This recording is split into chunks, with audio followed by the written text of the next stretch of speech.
So, Carissa, thank you so much for taking this time to with me and then to explain to our people what is Exodus and why do you exist? And we were founded 35 years ago in this community with the dream of connecting volunteers to newly arriving refugees in our city. We want to make sure that we're mobilizing the Christian community to be the hands and feet of Christ by caring for refugees' practical needs, but also by being friends and companions as they start new lives in our city. So in the short amount of time that we had prior to this interview, man, I got to tell you, Carissa, the things that you taught me cleared up a lot of my misconceptions about what this is all about. From your experience, what do you want people to know most about refugees in this whole situation that we find ourselves in? In Chicago, for the first time, we're seeing a large amount of asylum seekers, which hasn't been something we've dealt with in our city before. So those people that we're seeing at police stations, and those individuals have crossed over our southern border and they are waiting to be given a legal status that allows them to permanently stay in the US here. The refugee journey is a little bit different. Refugees are forced to flee their homes because of war and persecution in their homeland. Right now, there are 35.3 million refugees in the world today. Refugees are forced to flee their homes where they begin waiting in a second country to be invited to resettle to a third home.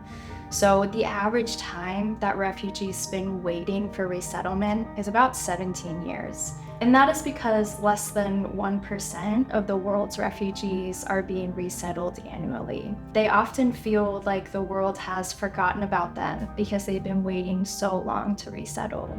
Because the world has conflict and sometimes we're so distant from it, like with what we've been hearing about Israel, and some people don't even realize we're still in a war in Ukraine. You know, in the short time that I've been on staff here at 180 Chicago, man, our people, I've had several people come up to me and say, listen, I see the need. Many of us want to help. We just don't know how. What's the biggest need right now? What would you say to that? So there's 3 different ways. The first way that I'll tell you about is our biggest responsibility. This new program that was introduced just this year allows a group of 5 or more individuals to actually resettle a refugee from overseas to their community.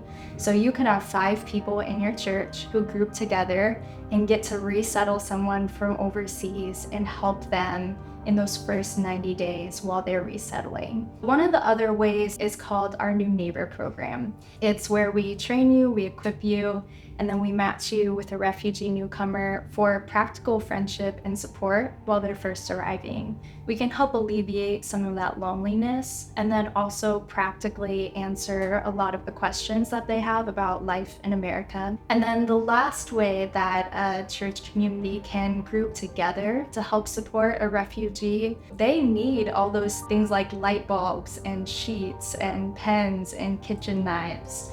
So we ask churches to collect all those items that you need to turn an empty apartment into a home, and not just collect the items, but go there, set up the apartment, make it look like a new home, and then when the refugee family arrives, you are there to welcome them to our city and to look them in the eyes and say, welcome to Chicago. I'm so happy that you're here. Wow, well, there's many ways that we can get involved, and I look forward to building this relationship with Exodus. Thank you so much for sharing your wisdom and your expertise with us.